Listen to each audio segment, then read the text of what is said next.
Gracias por venir al Mali.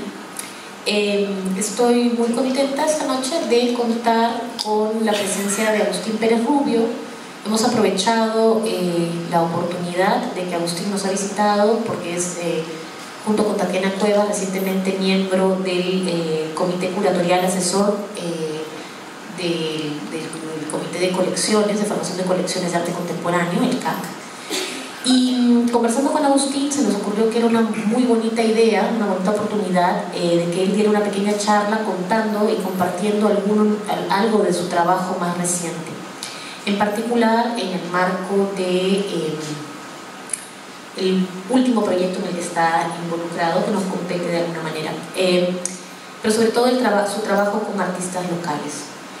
Agustín Pérez Rubio es historiador del arte, investigador, profesor, comisario y es licenciado en Geografía e Historia por la Universidad de Valencia en España en 1995. Antes del 2021, Pérez Rubio fue comisario junto con María Berríos, Vicente Plañado y Renata Cerveto de la 11ª Bienal de Berlín. Con anterioridad fue comisario del Pabellón de Chile en la 58 Bienal de Venecia en el 2019 con el artista Voluspa Jarpa y director artístico del Museo de Arte Latinoamericano de Buenos Aires, el MALBA, entre el 2014 y 2018. Esta noche nos presentará la conferencia que lleva como título El Museo al Revés, estrategias curatoriales para desmantelar la maquinaria museística colonial desde la contemporaneidad. Esta charla versará sobre su intención de repensar la decolonialidad como una acción directa y en las prácticas curatoriales dentro del marco de los museos, gracias a la labor con los artistas conjuntamente. Para esto esbozará diferentes estrategias que junto con otras artistas y curadoras ha realizado a lo largo de su trayectoria, especialmente desde su paso como director del MALBA. Bueno, y esto lleva incluso a su trabajo como curador en el pabellón español de la Bienal de Venecia con el proyecto de la artista peruana Sandra Gamarra Geschicki. Es importante mencionar que esta es la primera vez en la historia del pabellón que será representado por una artista no nacida en España. Y sin más, no le quito tiempo a Agustín, le agradezco mucho su presencia y estamos contigo, Agustín. Muy buenas tardes a todas, a todos, a todes. La verdad es que es un honor y un placer porque bueno, veo muchas caras conocidas, Natalia y otra gente, y sobre todo un placer estar de nuevo en Lima y en contacto. La primera vez que vine fueron en los años 90 y desde entonces me une una amistad, un trabajo, un recorrido tanto profesional como afectivo con muchas de las personas y de las instituciones que aquí existen, desde el Centro Cultural de España, que me trajo hace muchos años, hasta el Mali, ¿no? En el cual hemos colaborado y en el que es un placer estar con Tatiana y con Sharon dentro de todas las asociaciones de amigos del CAC. Y bueno, la verdad es que es un placer.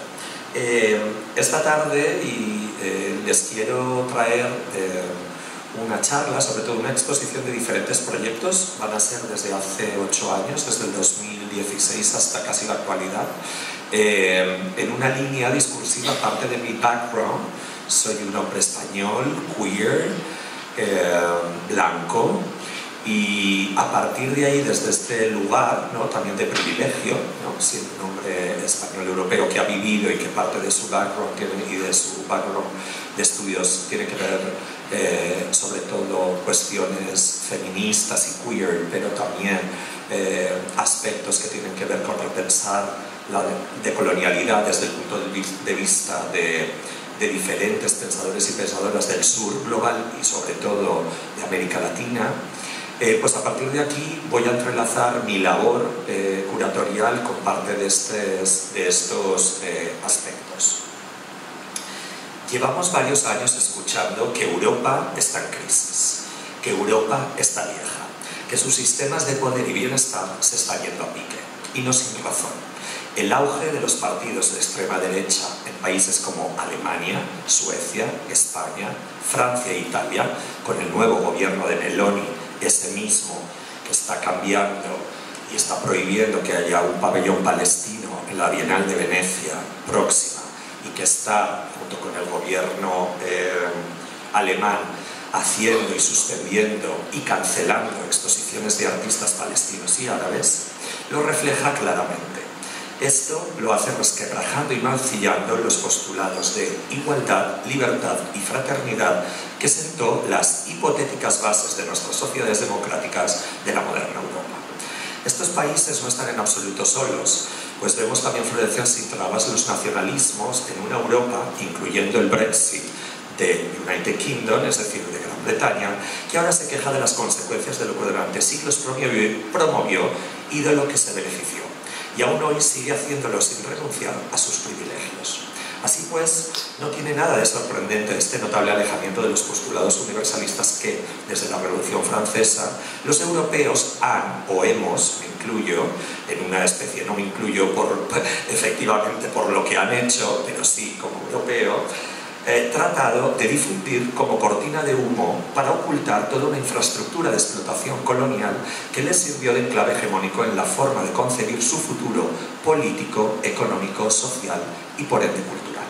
Pero el tiempo ha pasado y hoy Europa y sus naciones hegemónicas se derrumban, no sin muchos esfuerzos de los de afuera, de todos vosotros y de algunos que seguimos dentro.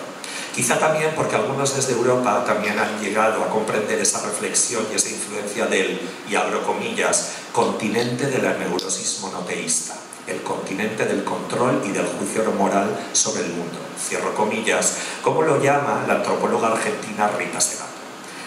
Hace un tiempo que justamente Segato hablaba en Europa, y más concretamente en París, en un certamen o un congreso sobre museos en el Centro Pompidou de París, y contaba esta experiencia que tenéis aquí detrás.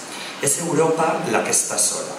Se mira en el espejo narcisista de sus museos, pero carece de un espejo verdaderamente capaz de apartar y mostrar sus defectos, porque esos objetos no pueden devolverle la mirada. Europa carece de ese poderoso utensilio femenino que es el espejito de la reina malvada de los cuentos. No ve su defecto en el reflejo que podrían darle los ojos de los demás, porque el otro solo existe como tesoro en el escaparate de su poder colonial. Una visita al Museo Juan Branly, me imagino que saben cuál es, donde gran parte de todos esos tesoros coloniales de Francia y sobre todo referente al continente africano, pero también asiáticos, se guardan allí, no hizo más que confirmarme esa impresión, porque allí no vi más que belleza aprisionada, objetos que habían sido arrebatados de su propio destino, del lecho de su historia, del paisaje en el que habían echado raíces. Desde allí no habrían podido seguir su camino e irradiar su influencia.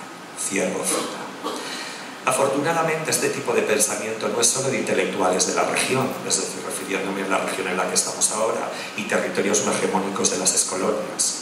Desde hace algunos años, desde la propia Europa, se proponen proyectos para resistir a las raíces coloniales que persisten en busca de nuevas formas de resolver los problemas del pasado y sanar situaciones a menudo dramáticas para crear condiciones de igualdad entre las naciones. Existen diversas iniciativas a todos los niveles, aunque esto repercute en públicos más amplios que a veces, en su pensamiento hegemónico heredado, no entienden por qué criticamos tanto la creación de nuevos museos como por ejemplo el Humboldt Forum de Berlín, o museos como el terrible Museo de América de Madrid. Y digo terrible porque es un museo de concepción franquista, es decir, de la etapa de nuestro dictador, que además divide y aísla las nociones de arte y otreriza a otras culturas provenientes del contexto americano como subalternos. Además de no entender por qué restituir y devolver obras a América Latina o a África, que tienen que ver con creencias religiosas o políticas y forman parte de su patrimonio cultural. No entienden toda esta gente por qué como un país, por ejemplo como Colombia, ponga en los tribunales a nuestra España por tener el tesoro quimbaya en una ciudad como Madrid, aún en el siglo XXI. Piensan muchas de estas personas que quizá estas piezas llevan en nuestros, y pongo comillas, museos, desde hace muchos años, son parte de nuestro legado de nuestro país y de esa madre patria. Madre patria, me gustaría detenerme aquí en esa nomenclatura, una nomenclatura que tiene en sí implícito nociones en relación a la construcción de imaginarios nacionalistas e imperiales de otros momentos y que toma la figura de la madre bondadosa para ocultar las consecuencias de una terrible colonización y a su vez colonialidad que llega hasta nuestros días en manos del extractivismo, de los holdings de empresas y capitales financieros y de recursos o en forma de paraísos, bien para el turismo, tanto de aventura o sexual, y me refiero a esa imagen del Caribe de ven a disfrutar del paraíso, ¿no? O bien de esa imagen de un no lugar y que se paga al pago de impuestos. Paraísos como Panamá, Islas Caimán, ¿les suena? Paraísos fiscales. Bueno, creo que todos sabemos a lo que nos estamos refiriendo. Pero volviendo al tema que nos ocupa, que son los museos, y más concretamente los de mi país, ejemplos como el Museo de América son también y evidencian un dispositivo que normaliza culturalmente la violencia de este expolio de identidades. En cualquier caso, tampoco podemos atacar deliberadamente a Europa como forma de trascender la colonialidad, porque como señala Walter Mignolo, esta es una experiencia que emana de ese tercer mundo. Bajo este paraguas conceptual y geopolítico de la propuesta de colonial de Mignolo, trato de enraizar algunas líneas de mi trabajo curatorial de los últimos años, para proponer nuevas formas de proyectar una acción emancipatoria liberada de colonialidad desde el epicentro de todos los males, que me refiero a ese eurocentrismo, ¿no?, de la propia Europa. Comenzamos con un pequeño preámbulo y una especie de... voy a enunciar siempre cada proyecto con una idea de estrategia o de pequeña afirmación. Apostar por un lenguaje nuevo propio que nos defina, diferente al que nos impusieron o impusieron. Este va a ser el proyecto justamente en relación al proyecto Verboamérica. En el marco de la celebración del 15 aniversario de la fundación del Museo Malva, el cual yo era director artístico en aquellos tiempos del 2013 al 2018, el museo presentó Verboamérica, una nueva exposición de su colección permanente en la que invité a comisariar conmigo a mi colega, la historiadora e investigadora feminista Andrea Yunta, que además formaba parte del board del museo junto a Inés Calgestein, Adriano Pedrosa, Julieta González, Octavio Zaya y Victoria Miraulo. Verboamérica se concibió como un medio para acercarse a una historia diferente. Las 170 obras de la colección del museo que contenían no estaban ordenadas cronológicamente ni se presentaban como una sucesión de movimientos artísticos establecidos. La muestra proponía más bien una visión basada en la creencia de que el arte de la región no puede entenderse únicamente a partir de términos formulados por la historia del arte europeo. La exploración de esta muestra era una experiencia cultural viva que podía expresarse mejor con verbos, de ahí su propio título. Además era un título extraído de una obra de Mata, del artista chileno, de Roberto Mata. Palabras como surrealismo, abstracción o realismo no podían captar esa riqueza de significado. Los términos clave de esta exposición procedían de la experiencia social y artística de América Latina. Términos como antropofagía, indigenismo, negritud, muralismo, universalismo constructivo, madí, neoconcretismo, etc. Voy a poner justamente un ejemplo muy preciso para que se entienda. Desde siempre se ha estudiado a Wilfredo Lam, creo que todos ustedes lo conocen. Wilfredo Lam es un artista cubano de madre afrocubana y de padre chino.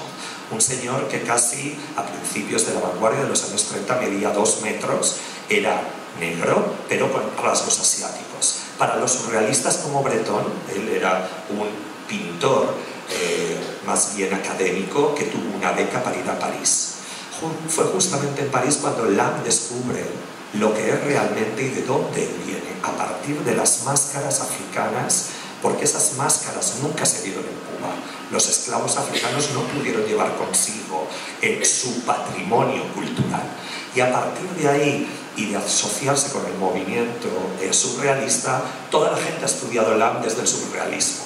Quizá porque, como decía Breton, en una definición un tanto racista, él era en sí mismo, ¿no?, un objeto surrealista, en esta idea, del mismo modo que Dalí decía de una persona trans, como por ejemplo Amanda Lear, ¿no? Que decía que era medio hombre, medio mujer, ¿no? en una manera de entender ese surrealismo como las mezclas imposibles de dos géneros. Pues bien, Andrea y yo lo que queríamos era quitar y extraer esa noción europea de entender el surrealismo desde Breton y entender realmente qué está pintado Dolan. Lo que está pintando en esta pieza, por ejemplo, como El desayuno o La mañana verde, ¿no? Se titula del 42, o En la jungla, el famoso pieza que tiene el MoMA, no es ni más ni menos que una representación de los orishas, los orishas, que son todas las creencias de la religión sincrética afrocubana, ese legado que parte de su madre y que parte de la sociedad afrocubana tiene. Lo que vemos no es ni más ni menos que una figura alada a la cual se le está haciendo una ofrenda, ¿no? Y lo que viene a hacer todo el tiempo con otra pieza que había alrededor, justamente esta anterior que ven ustedes, Ochun. Son toda esa relación de entender que eso no es surrealismo, no tiene nada que ver con el inconsciente, no tiene nada que ver con una cuestión europea sobre la que se basa el surrealismo y la psique, sino que lo que está pintando son cuestiones sincréticas de esa fusión de las religiones cristiana, afro, etcétera, que se da en la criolización, no solamente utilizando los métodos de Glissant, sino también enraizarlo dentro de la negritud, ¿no? Y de ese legado africano que tiene nuestra cultura en América Latina, en todas ellas, incluso en esta ciudad o en este contexto. Aparte, justamente cerca de ello estaba el vídeo de la poeta afrodescendiente peruana, no me sale ahora el nombre, efectivamente. Bueno, la exposición abordaba la vida latinoamericana, sus mapas y geopolíticas, su trabajo y su paisaje natural, sus ciudades reales, soñadas y utópicas, sus márgenes y marginados, pobreza, prostitución y cuerpos rebeldes que no se alinean con el canon patriarcal que constituye tanto al hombre como a la mujer. Y por eso están las iguas del Apocalipsis. Teníamos la Frida, pero teníamos dos Fridas justamente compradas bien recientemente al legado de las yeguas del Apocalipsis. Abordó también la insurrección negra, como digo, indígena y de los agricultores. Aquí vemos algo que todos ustedes tienen que reconocer, ¿no? A su compatriota, la reivindicación de la tierra. Intentó hacer visibles poéticas del indomable y formas de emancipación estética.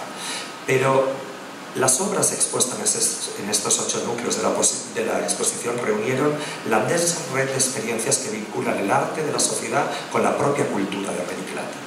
De todos modos, podemos ver algunas de las imágenes, la idea del trabajo, ¿no? Con Amalia Peláez, esa mujer, ¿no? Que está cosiendo en la máquina, ¿no? De la cubana Amelia Peláez, junto con la famosa pieza de Boni, La familia obrera, toda la reivindicación desde el pop, ¿no? Y desde el trabajo social de Berni, de esa reivindicación laboral de los trabajadores, Batato Barea, ¿no? Ese personaje trans o travesti de la noche de los 80 en Buenos Aires, de Marcia Schwartz, junto con Liliana Maresca, y El cuerpo se vende, el lugar se vende, esa idea del artista como prostituta, ¿no? que se tiene que prostituir en los espacios del arte. Pero les venía a traer justamente en esa noción del lenguaje, más que hablar de la exposición, me gustaría hablar del glosario y de este proyecto, que era un proyecto online. El catálogo de esta exposición se abría con un glosario de términos, nomenclaturas y definiciones que pueden considerarse parte de un vocabulario específico latinoamericano. Como tal, Verboamérica era una posible relectura de la historia moderna y contemporánea de América Latina. Reconoce las obras y conceptos que estructuraron las vanguardias europeas para luego engullirlos y añadir ingredientes o términos locales. Un componente crucial del proyecto era el poder del lenguaje para crear realidades y construir mundos, y no solo para repensarlos. En cierto sentido, era un acto antropofágico para hablar de la propia América Latina. Los términos del glosario no solo estaban relacionados con el estilo y el arte, también eran de naturaleza política, social, literaria y cinematográfica. El abanico de términos del glosario incluía activismo, arte destructivo, dictadura militar, poscolonialismo, decolonialidad, LGTBI, etc. El glosario se concibió como un proyecto orgánico vivo. Se invitó a investigadores y estudiantes, así como al público en general, a sugerir nuevas entradas en el sitio web de www.glosariomalva.ar. Lo interesante de este proyecto fue que Andrea y yo seleccionamos unos términos al empezar que son los que están en el catálogo. Pero esto era un proyecto web y a partir de aquí lo que se hizo fue que el público en general, tanto académico como no académico, pudiera ver la exposición e incorporar nuevas definiciones que a nosotros se nos habían pasado o no nos parecieron particulares. Entonces, cada año estuvo casi 3 años la exposición, 2 años y medio. Lo que se hizo fue anualmente el público, mucha gente eran estudiantes de arte, por supuesto, proponía, y de esos anualmente se incorporaron alrededor de 7 u 8 nuevas entradas que ampliaban esa noción a partir de abrir también, ¿no? Y que fuera una cosa interactiva y no una cuestión elitista que solo los curadores podíamos entender o que cerrábamos el ciclo, sino si hubiera seguido más la exposición, que era la idea, que hubiera seguido más tiempo, pero al irme de Malva cerraron. Eso pasa, ¿no? Los directores cuando dimitimos a veces nos sienten muy bien y en ese sentido también se bajó la muestra a los pocos meses. Pero lo traía más que nada por entender esa idea de las nomenclaturas y de entender un lenguaje que no fuera heredado de esa historia del arte tanto anglosajón como europeo, sino por ejemplo, en vez de informalismo, nosotros nos hablábamos de arte destructivo, que es una noción bien argentina, es un movimiento que está Kenneth Keppel, que están, ¿no?, muchas pintoras, lo que llamábamos informalistas, pero que son del movimiento, Silvia Rivas, etcétera, que son de ese movimiento, y entender que América Latina también había producido, ¿no?, desde lo local, experiencias propias, no solamente deudoras de las nomenclaturas y el lenguaje europeo. Estrategia número 1. Desplazar el foco de estudio y convertir a en otro caso de estudio.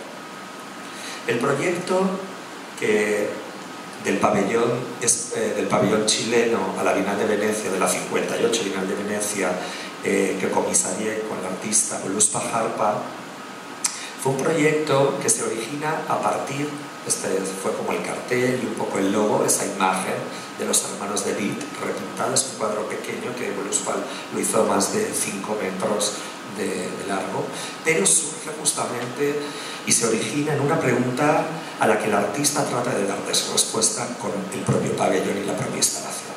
Se configura cómo y de qué manera se configura la mirada modernista, eurocéntrica y colonial.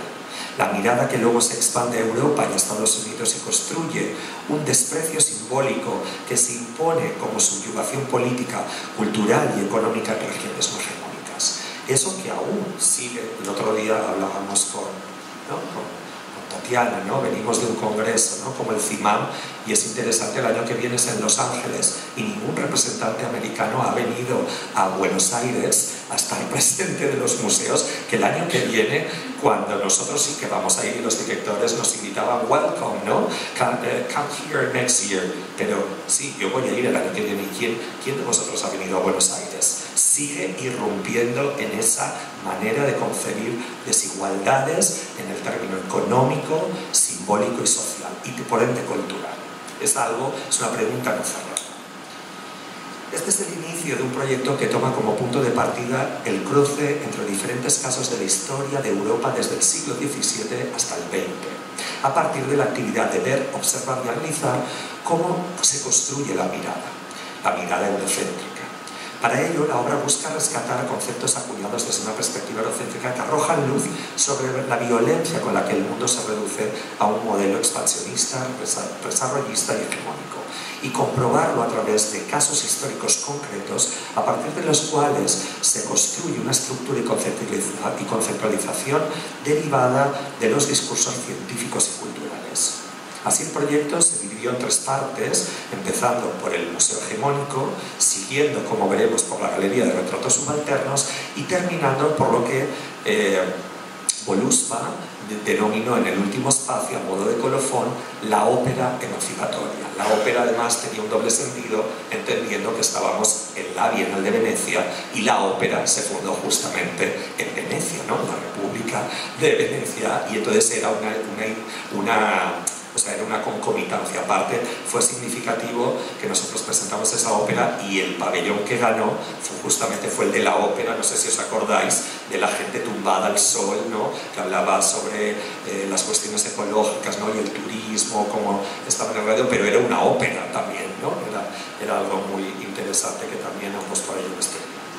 La visita a este pabellón se presentó como un proceso en el que se ponía en cuestión la mirada para intentar decolonizar algunas de sus construcciones, al mismo tiempo que cuestionaba las construcciones culturales, ya que la narrativa histórica centralizada en Europa y fabricada desde la época de las monarquías absolutistas transformó todas las demás historias culturales en historias periféricas. Es decir, de qué medida desde las monarquías absolutistas todo aquello que se estaba produciendo era siempre periférico, es decir, aquello que no remitía al centro siempre se entendió como algo secundario, algo deudor de una historia a otra, pero no se entendió como al contrario, como una historia verdadera y como un epicentro.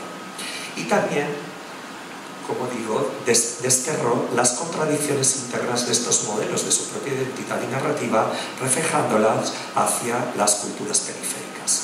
Los 7 casos de estudios presentados en el Museo Hegemónico reunieron conceptos con los que realmente se definían las colonias, desde el canibalismo hasta la noción de barbarie, o la noción peyorativa de donde parte cuando hablamos, por ejemplo, de república bananera, que es una noción que aunque hay una marca de ropa, pero es una noción que se asienta en el siglo XX justamente a partir de la Banana Republic y de todo el problema que hubo con esta compañía, sin olvidar el conflicto que se genera en los primeros casos del siglo XVII con los hermanos de Vic entre monarquía y república, y evidenciaba, como no, en una manera de entender sobre todo los primeros casos, este primer caso de los hermanos de Vic, y quizá el segundo, el de las mujeres, ese segundo que se ve, toda la presión que tuvieron, ¿no?, las mujeres en Austria, en Viena, tanto condesas como mujeres trabajadoras, por ser reprimidas por los varones para votar, pero en qué medida la monarquía y la aristocracia fue también y es también deudora y correlador, forma un correlato con esa colonialidad. Los 6 casos presentados de estudio en el Museo Hegemónico reunieron conceptos con los que se define... eso ya lo leí. Utilizando las mismas formas culturales y científicas hegemónicas, el museo sirve para estudiar y analizar el comportamiento del varón blanco, heterosexual, patriarcal y hegemónico, que a su vez desencadenó el inicio del proyecto. Y en ese sentido, lo que hace Voluspa es, si tanto los científicos, los historiadores nos miraron, tanto a nosotras mujeres, a nosotros indígenas, a nosotros negros, a nosotros latinos, etc., o de otras, ¿por qué no hacer así? Y ahora te vamos a ver a ti, vamos a ver al Charcot, vamos a ver al aristócrata europeo, vamos a ver quién es más bárbaro de quién, si yo soy un caníbal o si esa, ¿no?, esa noción de los caníbales africanos o del caníbal, ¿no?, que se come en Avaporú, lo sabéis, ¿no?, la idea de la antropofagía, que el sacerdote, no, el monje Cerdeña, al llegar a Brasil, ¿no?, fue devorado por los tupí. Al contrario, ¿quién es más bárbaro, ellos o el propio pueblo holandés, bueno, no se diría holandés, de Netherlands, que se comió a los propios hermanos de Vic, incluso las entrañas y los testículos, en 1600 y pico? ¿De quién es más bárbaro que quién? Entonces, lo que está haciendo es entender esas nociones con las que fueron definidas las excolonias y esa manera de otra edad, para dar a entender que todas ellas ya estaban fabricadas desde dentro de la propia Europa y se estaban constituyendo como tal. Y ponen el foco de mira a ese hombre blanco, europeo, heterosexual, patriarcal y expansionista, para derrocar y entender que esas nociones son las que han atravesado y entender esa psique eurocéntrica de la que estamos hablando. Como resultado del propio, aquí vemos algunas de las imágenes, en el centro tú veías todo esto. Esta persona estaba mirando y tocando justamente unas instalaciones sobre la Salpêtrière de Charcot, referida a esas locas, ¿no? Las mujeres como histéricas. Entonces eran muy diferentes nociones, tanto provenientes desde el feminismo, desde la política, desde esta idea de no se pueden constituir ni gobernar porque esto es una república bananera, ¿no? Que es algo que ha pasado mucho y que está mucho en el lenguaje, incluso común, por lo menos en España, y también en Estados Unidos se dice, ¿no? O sea, como this is like a banana republic, ¿no? Como una república bananera. Pero en el centro estaba esta especie de... pasaba desapercibido como una especie de mueble de que reflejaba, parecía casi un cambiador. No sabías lo que era hasta que te dabas cuenta que había una puerta para entrar. El resultado del propio proceso de decolonización, como resultado del propio proceso de decolonización, las formas que fueron adoptadas localmente en las colonias, como digo, son cuestionadas como nuevas formas de hegemonía que borran otros saberes, formas y conocimientos que fueron suplantados o olvidados en el legado colonial hegemónico. Por tanto, podría hipotetizarse que los conceptos impuestos al otro son producto del rechazo y la proyección de lo propio. En este sentido, el proyecto buscó hacer perceptible el contrapunto entre hegemonía y subalternidad, trazando así los caminos de la emancipación contemporánea que se daban en la Sala 3, en esa ópera emancipatoria, a partir de dos casos que eran los arrieros de la cordillera de los Andes y un personaje, una persona en general que estaba actuando, pero haciendo de ella misma, que era la actriz transexual chilena Daniela Vega, primera persona trans que fue no solamente ganadora de un Oscar por The Wonderful Woman, sino que fue la primera que presentó unos premios en la gala de los Oscar. Una persona que a día de hoy sigue teniendo su carnet de identidad el nombre de varón con el que fue puesto, porque en Chile no existe una ley trans que reconozca el nombre de las personas, y aparte Daniela es una activista transexual a favor de los niños trans. Tiene una asociación para padres y niños que empiezan a desarrollar su nueva identidad, cosa que en el propio concepto y en el propio Estado chileno erradica o parece ser que no existe. De todos modos, me gustaría pasar, eran 3 espacios, este era el primero, y lo más interesante de este museo hegemónico era reproducir realmente esta hegemonía hasta que te metías dentro y te dabas cuenta que eras un policía. Eras ni más ni menos como hacen en las fronteras. Estabas viendo actuar en las diferentes formas performativas de esos casos de estudio, pero la gente al verlo no sabía a lo que se refería, hasta que entrabas y podías leer enfrentadas de una manera las letras y las historias que habían detrás sobre esos casos de estudio y esa manera hegemónica que había ocurrido sobre las desigualdades, bien por género, bien por política, bien por nociones, ¿no? Como la famosa casos de los hermanos de Witt que fueron devorados en la República, ¿no? Por el propio pueblo, ¿no? Etcétera. Luego pasábamos a ese segundo, que era del mismo modo que existen galerías de retratos monárquicos, aquí habían retratísticas y eran lienzos, galería de los retratos subalternos, y eran todos aquellos protagonistas que habían sido obviados, de los cuales se habían encontrado documentación, se enaltecían en estas pinturas de grandes formatos. Solo para tener una idea, la pieza del centro de los hermanos de Witt mide 5,5 metros de largo. O sea, las histéricas de Charcot estaban hechas en grande, enaltecidas, es decir, para dar y reivindicar esa manera, y aparte pintadas en óleo. O sea, era una galería real. Incluso los Segman, el número 3, se me olvidó decir, era sobre los zoológicos humanos. Europa tuvo durante un siglo, 1854-1954, más de 100 teatros o zoológicos humanos donde fueron presentados personas de todas estas latitudes. Estos son los Selman, que venían del sur de Argentina y fueron presentados a manera de zoológico, donde esa mirada racista, que yo siempre digo que esa es la mirada que luego empieza a separarse entre lo humano y lo humano, ¿no? Y empezar a ver justamente de una manera que luego, no es raro que durara hasta 1940 y pico. Tenéis que entender cuándo fue el nazismo, por ejemplo.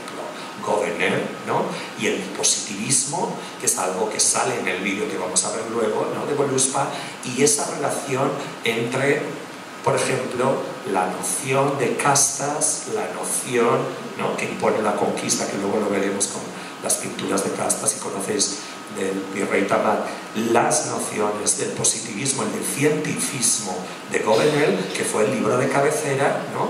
De Goebbels o de y eran las bases del nazismo para interpretar que había diferentes especies humanas. Aquí están los Selmans, pero Voluspa además no solamente los eleva, ¿no? en un sentido heroico, y los pinta justamente como retratados de esa escena de galerías casi monárquicas, sino que además incluye a Catrillanca, que es el líder indígena que fue matado incluso por el propio Estado chileno por defender sus tierras en el sur como activista mapuche. Esta es la imagen que meses después, en los edificios y en todas las revueltas en Chile, la imagen de Catrillanca estará en todas partes porque se convirtió en una imagen como de una reivindicación política, no solamente de los pueblos indígenas, sino de unas desigualdades que se estaban aconteciendo en todo el país. Y ella lo pinta, creo que lo veis, con el mostacho, y imaginaros también lo incómodo que fue para la ministra de Cultura chilena, de Piñera, tener que inaugurar una cosa así, pero fue encantadora, lo inauguró y no hubo ningún problema. Tercera era justamente este vídeo, la ópera, era una ópera de unos 8 minutos 10, donde toma justamente esas ideas de una tercera vía, de no ser tan opuestos, no oponer la hegemonía, la subalternidad, sino buscar otras vías. Y las buscaba en una tercera vía justamente en los arrieros de los Andes, aquellos forajidos que no lo son, que tienen sus propias leyes, que viven a 4.000 metros de altura, que fueron, por ejemplo, los que pasaron, ¿no? Por la frontera alguien como Neruda para escapar de la dictadura, ¿no? Para escapar, y pasaron, ¿no? por las montañas, ¿no? Y se pudo escapar luego a Argentina y de ahí a París. O justamente en esta imagen donde una persona, como digo, como Daniela Vega, llega a la Biblioteca Nacional, abre esos libros desde Goberner, Darwin, mapas, geografía, y se los come, los rompe y los devora. Entonces, en esa idea de que ese monstruo, ¿no? Como dice ella, o sea, yo también soy un monstruo, como dice Susie Shock, ¿no? La poeta trans argentina, soy alguien que devora la ciencia, que he sido un monstruo y ahora ya lo que hago es justamente comer todo eso para devolver, ¿no? Y en cierta manera el vídeo acaba saliendo ella como casi victoriosa y teniendo una imagen de todo el paisaje andino y de la cordillera. La siguiente estrategia que os vengo a mostrar es justamente a partir de un proyecto que hicimos en la Bienal de Berlín, donde justamente un equipo de amigas y amigues, Lisel Dañado, Renata Cerveto y María Berrios, comisariamos la Bienal de Berlín. Lo hicimos en 4 estadios y la última se llamó The Crack Begins Within, que significa algo así como la grieta que comienza desde adentro. Esta bienal tuvo 4 etapas y luego además tuvo al final 4 sedes. Voy a traer solo el trabajo porque sería muy grande y muy complicado hablar de diferentes estrategias, pero quería entender algo de lo que hemos hablado también con Shalom estos días, ¿no? Incorporar voces desde su lugar de habla. Y no sé si habéis leído, yo siempre lo remito y lo digo en portugués, é un lugar de fala, porque esta es una nomenclatura de Edith Dayamila Ribeiro, la socióloga, comunicadora, afrodescendiente, afrobrasileña, que ella siempre habla del lugar de fala, del lugar desde donde tú te posicionas, ¿no? Desde de quién eres, de dónde vienes, sobre todo ella como mujer con una genealogía afrodescendiente, y qué ocurre a partir de ahí, de haber vivido toda una serie de traumas o de posiciones y de inequalities, desigualdades a partir de ahí. Y como digo, incorporar voces desde este lugar de habla como nuevo protocolo contra el tiempo lineal del eurocentrismo. Creo que es importante. Este fue justamente... desarrollamos un proyecto titulado Inverted Museum. Cada una de las sedes tenía un título. Justamente de aquí de Perú teníamos dos artistas representadas, Elena Tejada Herrera, que justamente la tengo hoy aquí en primera fila, que estaba en el Kunstwerke de Berlín, con una instalación justamente más sobre cuestiones y luchas feministas, estaba en el Kunstwerke. Pero en cambio en esta estaban muchas artistas, también estaba Sandra Gamarra a la entrada, pero en la entrada de la exposición era esta, con Pacita Abad, una mujer filipina, y con sus tapados sobre diferentes culturas del mundo. Y aquí me voy a detener. El museo invertido, que es en cierta manera el museo al revés de lo que yo estoy hablando, fue un intento de establecer una nueva contrarreativa en un posible museo de colección europea, principalmente del ámbito etnográfico, para erradicar la perpetua colonialidad que estos museos producen incluso en nuestra contemporaneidad.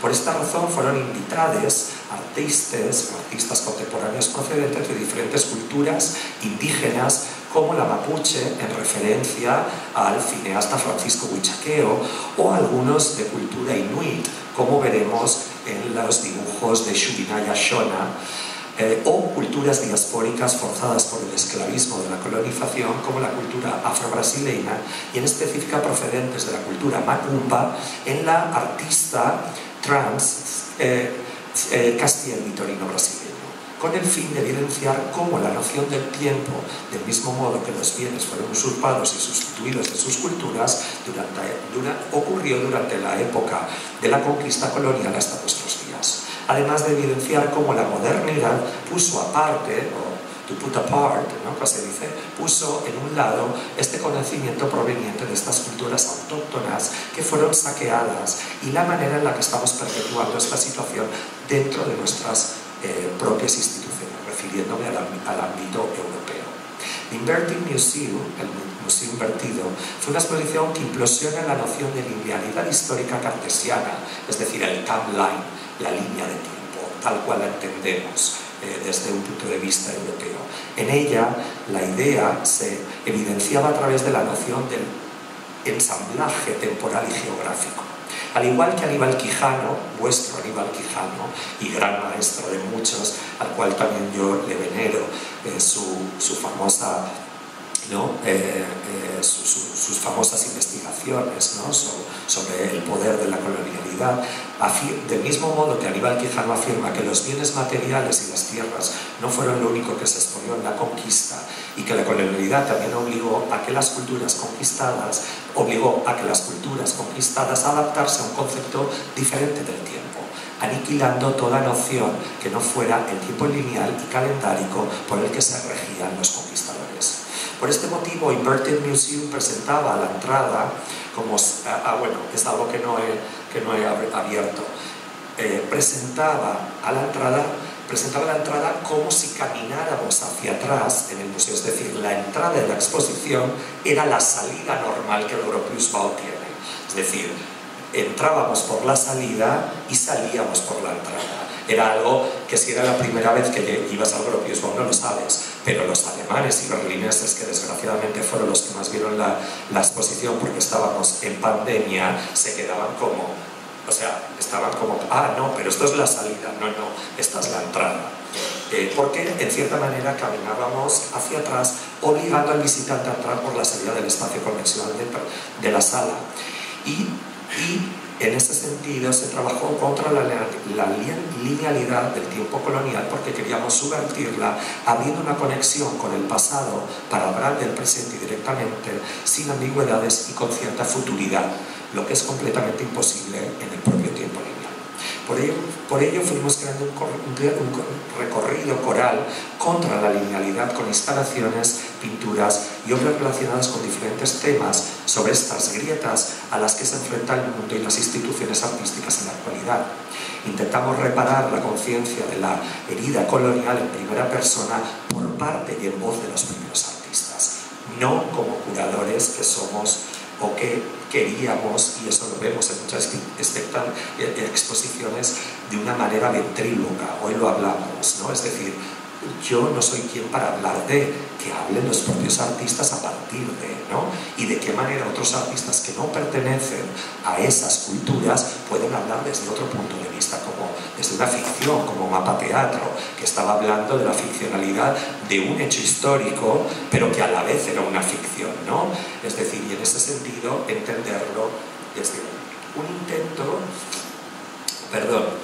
por parte de los artistas, y aunque es esta herida o esta manera de herida colonial es irreparable, quisimos poner en evidencia los mecanismos con los que sigue operando hasta nuestros días. Un intento de utilizar la práctica artística para crear diferentes mecanismos de movimiento y acción, incidiendo en epistemologías y metodologías para dicha erradicación. Por poner un ejemplo, os quería traer el trabajo que hicimos con Francisco Huichaquel, que eminentemente es uno de los más importantes cineastas indígenas, en este caso mapuches, de Mapudungun. Él no se define chileno porque es de Mapudungun. Mapudungun es la lengua, es decir, del territorio mapuche. Y lo que hizo, nos invitó, aparte lo hicimos remotamente. Él vino a Berlín en una primera estadía, pero luego todo el proyecto se hizo debido a la pandemia en diferido, no con su cuerpo en Berlín. Lo que hizo fue una investigación en Dahlem, el Museo de Dahlem, que es el museo justamente con la mayor colección etnográfica que tienen en la ciudad de Berlín. Y él, a partir de toda la investigación, junto con nosotros, vimos... creía que estaban viendo. Así, está aquí. Vio y determinó unos objetos que realmente pertenecieron a su comunidad mapuche. Incluso estos fueron traídos del sur de lo que hoy es Chile a Berlín en 1800 y pico, es decir, 1890. Él conocía perfectamente a los nietos y bisnietos de las personas que habían sido asesinadas en esta conquista de los territorios y a las que pertenecían estos objetos. Y lo que hicimos fue mudarlos de Dahlem al espacio del Arenal, que era este otro museo.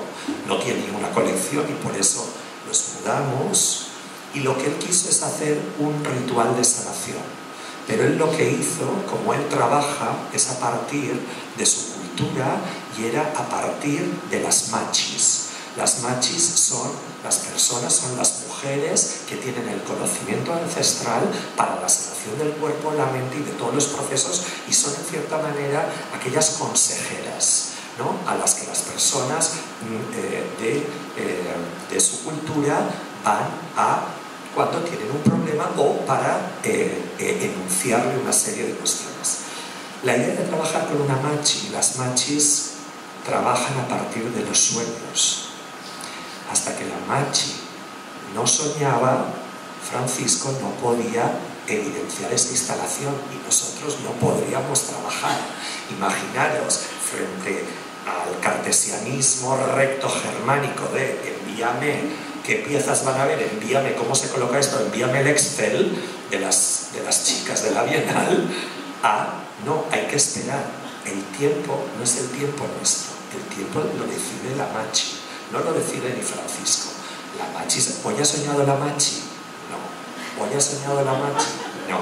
Parece algo, y lo que digo, y es algo que hemos abierto, ¿no?, con Sharon, de qué medida, y sobre todo en los museos, queremos trabajar muchas veces con determinadas culturas, y es muy bonito presentarlas, pero tenemos que cambiar protocolos económicos, estructurales, para entender esa cultura y entender de qué manera el museo puede trabajar con ellas. Las bienales, lo bueno es que son un laboratorio, ¿no? O sea, no es un museo y la bienal justamente tiene eso. Y también estábamos dispuestas, las curadoras, a que si no soñaba la Machi se iba a producir cuando soñara, y eso no sabía el equipo curatorial, no se iba a instalar. Así, Francisco lo único que hacía a partir de ahí era poner sus diferentes películas, pero por ejemplo un año, al final, la última pieza fue la Machi soñó con Francisco le preguntó cómo tenía que instalar, era una especie de cinturón, como de, ¿cómo se llama? Ustedes también lo tienen, ¿cómo se llama? El tejido de cintura, ¿cómo se llama? ¿No? Eso, o algo parecido, y entonces en un momento la Machi soñó con una serpiente. Entonces tienen que colocar la serpiente encima de como que la serpiente, no tenemos una serpiente, no, el tejido de tal es la serpiente. Entonces, por control, con Francisco, te gusta así, no te gusta así, pero todo esto eran sueños de la Machi, y era el tiempo de la Machi. En este sentido venía a cortar la manera en la que los curadores trabajamos, en la que los artistas trabajan y en las que el museo pretende que puede trabajar con una serie de artistas y unos protocolos. Entonces, vengo a hacer ese hincapié justamente para entender que hay que cambiar muchos de los protocolos y estructuras para poder trabajar con determinados procesos. En otras salas se presentaba, este es un gran tapiz de Pacita Abad, justamente, que presenta a ese monstruo que era el coronel Marcos y su señora Imelda, y como el primer ministro, y todas esas enfermedades de abajo como máscaras que traían esas enfermedades a la propia Filipinas, pero al fondo teníamos la pieza de la artista Castiel Vitorino brasileña. No anticuario, eu negocié meu tempo, en el anticuario negocié el tiempo del 2018, la artista posa para una serie de fotografías que la muestran con el torso desnudo, mirando a la cámara, con el rostro cubierto de máscaras. Las máscaras fueron encontradas en una tienda de antigüedades de Santos, en Brasil, donde se anunciaban como máscaras africanas, a pesar de que habían sido hechas en papel maché, pieles y madera durante un taller dirigido por un amigo del dueño de la tienda o especie de anticuario. Al utilizar estos objetos sobre su propio cuerpo, la artista expone los discursos coloniales, poniendo en primer plano la exotización de las culturas africanas y la comercialización del pasado. Las prácticas de coleccionismo y los gabinetes de curiosidades que se popularizaron en los siglos XVI y XVII en Europa marcaron el inicio de una perversa justificación del saqueo y el robo coloniales, dando lugar al museo moderno. Cultivaron la violencia simbólica que definió al otro como diferencia y formuló el concepto de raza. También crearon una trampa ontológica para el cuerpo negro, institucionalizando imágenes de erotización y control.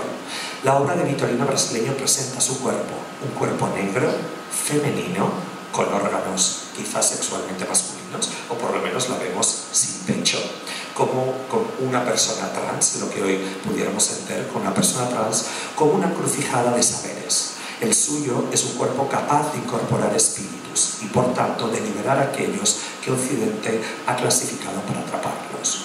En este sentido, me gustaría, y no voy a extenderme, porque esta serie justamente tiene mucho que ver con ese concepto de opacité de Edouard Glissant, ¿no? Que en el derecho a la opacidad, le droit de la opacité, él constituye esa manera de no tenemos que entender todo, tiene que haber justamente una manera y un espacio para ocultar y para preservar lo que hoy llamamos, por ejemplo, un safe space, ¿no? Y esa manera en la que todo se conozca. Tiene muchas, esta pieza de Castiel tiene muchas relaciones. Luego su trabajo tiene que ver más como macumbeira, ella es macumberi, se define como tal, y sobre todo con el tiempo espiralar, no con el tiempo lineal, de qué manera gran parte de sus dibujos e instalaciones tiene esta espiral que tiene que ver con lo que Leda María Martins habla, que es una teórica afro-brasileña, habla del tempo espiralar como una idea de tiempo continuo y de tiempo donde la africanidad y los otros tiempos orishas también tienen que ver con él. Por último, en la misma sala se presentaba Shulma Shashoma, se presentaba con la artista Inuit. Creo que Inuit es la cultura, una de las 14 culturas, ellos le llaman Primary Nations, culturas primigenias de lo que hoy constituye Canadá, y Surinay, que luego además en la pasada Bienal de Venecia se ganó una de las menciones, junto, creo recordar, con Teresa Marcos, no recuerdo con quién. Ella sobre todo utiliza, el dibujo. Sus dibujos muestran los inextricables vínculos entre colonialismo y modernidad. En su composición, Clock sugiere una temporalidad indígena que se aleja de la cronología lineal occidental, mientras que, por ejemplo, este bello, lo que hoy llamaríamos nosotros bodegón, que se titula Salt Bones o Huesos de Sal, del 2016, un grupo de huesos de ballena arrastrados hasta la orilla y utilizados en las prácticas tradicionales del tallado inuit. Alude tanto al mar como fuente de sustento e inspiración artística, como a la circularidad de los ciclos vitales y temporales sobre los que se basa justamente la cultura inuit. Del mismo modo que acá muchas de las culturas locales, ¿no?, originarias tienen que ver con la Pachamama y con los ritos de la tierra, no con el calendario que justamente la colonia impuso.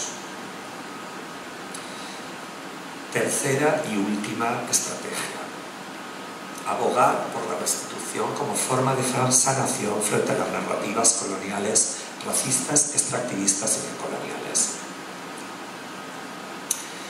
Buen Gobierno de Sandra Gamarra fue un proyecto, quizá uno de los más duros de mi carrera curatorial, porque sufrí por primera vez, tras más de 25 años de trabajo, la censura en mis propias carnes, o mejor dicho, en mi propio texto, en mi propia palabra. Fue la primera exposición que hice tras regresar por más de 10 años fuera de mi propio país. La censura fue la de mi texto curatorial a la entrada de la exposición por parte del partido PP, que estaba y sigue estando en el poder en la Comunidad de Madrid, que está hoy en día en el poder, junto en coalición con el ultraderechista y el right-wing Vox, el partido Vox. Este hecho de la censura viene a corroborar que el legado colonial español y las formas de dominación colonial y neocolonial siguen poniendo en jaque y friccionando aún hoy algunas de las estructuras sobre las que se asientan muchas de las instituciones culturales españolas.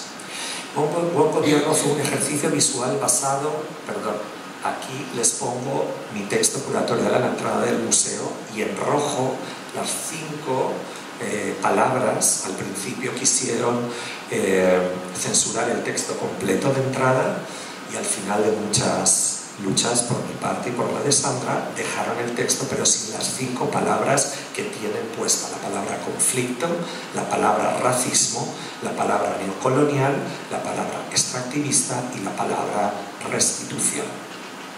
Buen Gobierno fue un ejercicio visual basado en una aproximación crítica al colonialismo, que cuestionaba los órdenes establecidos en los imaginarios de las sociedades española y peruana con respecto al momento histórico que convergieron sus dos historias. Recuerden que fue en el año 21, que aparte, acá era un año muy importante, el Bicentenario, y como no, en España la gente ni se acordaba ni sabe realmente cuándo es la fecha del Bicentenario, no solamente del Perú, sino de muchos de los países latinoamericanos. Creo que solamente los españoles recuerdan cuando se liberó Cuba, porque, como dijeron, fue lo último que perdimos, ¿no?, en el 98. El proyecto abordaba el neocolonialismo como aún prevalece en la relación de España con muchas culturas latinoamericanas, centrándose en este proyecto de Sandra en el contexto latino. Buen Gobierno tomaba su título de Primera Nueva Crónica y Buen Gobierno, el famoso manuscrito escrito hacia 1615 por el cronista amerindio Felipe Guampamoa de Ayala para describir la sociedad andina colonial y pedir al rey de España en aquella época, Felipe III, que reformara el gobierno virreinal para salvar a los andinos de la explotación, las enfermedades y el mestizaje, sinónimo de destrucción de la cultura nativa. El Buen Gobierno, Sandra Gamarra construye su proyecto sobre un espacio conflictivo.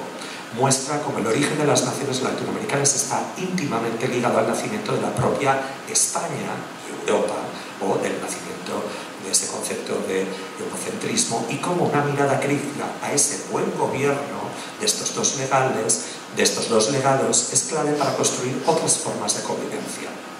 400 años después de este manuscrito, esta mezcla racial y cultural no ha supuesto la desaparición, y digo yo afortunadamente, de estas civilizaciones, sino que dolorosa, ardua y casi a pesar de unos y otros, ha contribuido a su desarrollo. La pintura en este proyecto fue el catalizador y la forma particular de representar el mundo, y también una herramienta para traducir otras sensibilidades. Retomando la idea de la pintura como revista de historia, la muestra comenzaba con una sala de cuadros historicistas, titulada, como veremos, Sala del Espejo, realizados como imágenes especulares unos de los otros, como si cada sala se reflejara a sí misma de una forma diferente. De este modo, Gamarra Gesicki pone de relieve el modo en el que los discursos hegemónicos han apoderado del capital simbólico de la historia, borrando los relatos de las culturas indígenas y mestizas. Las relaciones de raza y género atraviesan también el ejercicio visual de colonial planteado por la artista. Y la exposición en su conjunto se concebía con esta sala de espejos, como decía, pero también en su forma, puesto que los espacios iban repitiendo en tres formas diferentes y variaciones, como hipotéticos museos, casi como mimicking un museo. La primera con la sala del espejismo, la segunda, como veremos, con la sala de la explotación, y la tercera con la sala de la extracción. Y otra independiente en el sitio de arriba, con dos gabinetes titulados Gabinetes de Incomodidades Coloniales. La primera sala, voy a hacer un repaso rápido porque ya llevamos casi una hora de charla, fue la sala del espejismo, es decir, parecíamos cuando entrabas a la sala que estabas en un museo nacional, regional, provincial de pintura histórica, ¿no? Es decir, esa sala de museos provinciales históricos en España. La sala del espejismo está atravesada por la Gran Brecha, que era esta. La Gran Brecha, una obra del 2021 cuyo título hace referencia a la cordillera andina en un sentido puramente geográfico, y también a las diferencias de espacio y discurso que se presentan en esta simulación de una sala de pinturas históricas que sirve de preámbulo al proyecto. Esta sala también resume la persistencia del trauma colonial a través de la pintura. En ella, como vemos, ¿no?, a partir de aquí, vemos versiones reflejadas de las pinturas y muestran cómo esos discursos hegemónicos han tomado el control no solo del capital simbólico de la historia, sino también de la forma en la que se relatan los acontecimientos, individualizando las narrativas de las culturas nativas y también las narrativas mestizas. Las pinturas irrompen el orden cronológico. Muchos de ustedes van a poder entender, y son pinturas súper conocidas del capital simbólico del Perú, ¿no? La muerte, o sea, la primera, no sé si reconoces, este es un cuadro del Prado, aparte, es un cuadro del Prado que está donado al Museo Provincial de Galicia, que es el descubrimiento de América de Colón, ¿no? Estos siguientes es la muerte de Atahualpa, ¿no? La tenemos aquí, justamente en Mali, ahora en la exposición de los incas, ¿no? O sea, los cuadros a los que hace referencia, lo único que, como vamos a ver, están totalmente cambiados. De todos modos, se colocan en una línea diferente del tiempo también para erradicar y desbaratar esa visión lineal y teológica del tiempo. Cuentan la misma historia, unas en diferencia a las otras, según la posición que se adopte, a través de desembarcos que se amasan bienes terrenales, vemos esa figura, ¿no?, en en la pintura del Colón de un hombre que está abrazando la tierra, que parece se la está llevando, funerales de líderes incas, matrimonios de jóvenes princesas incas con la aristocracia eclesiástica e independencias de naciones que promueven la perpetuidad de las oligarquías. Cada una de estas piezas creo que tiene una simbología que ustedes pueden ver. Me voy a referir a esta final donde ella pinta el famoso, ¿no? O sea, ¿cómo se llama? La independencia del Perú, ¿no? Donde justamente todos llevan esta especie de riqueza, ¿no? Y que mira a la plebe, casi se le atisba, ¿no? En ese cuadro, siempre en otro orden, ¿no? Nosotros por arriba, con esa riqueza, tanto lo eclesiástico como lo político, y en la contrapartida que ella hace es la independencia en el Perú, porque para ella realmente los que desgraciadamente han acabado siendo independientes son la gente de lo que yo llamo villas, favelas, o aquí llaman barrio chico, ¿no? Barrio joven, que es ni más ni menos una imagen donde el Bolívar está, ¿no? El San Martín está refiriéndose. Es decir, son esas narrativas que han producido esas pinturas, todas ellas o la mayor parte hechas por pintores históricos, ilustrados, peruanas, muchos de ellos que pasaron siempre por Europa, por Italia o por España a aprender lo que era la representación pictórica. La siguiente sala era la sala de la exploración y parecía que nos metiéramos en un museo más etnográfico. La sala de exploración parece una sala de un museo etnográfico europeo. En este caso, los objetos pintados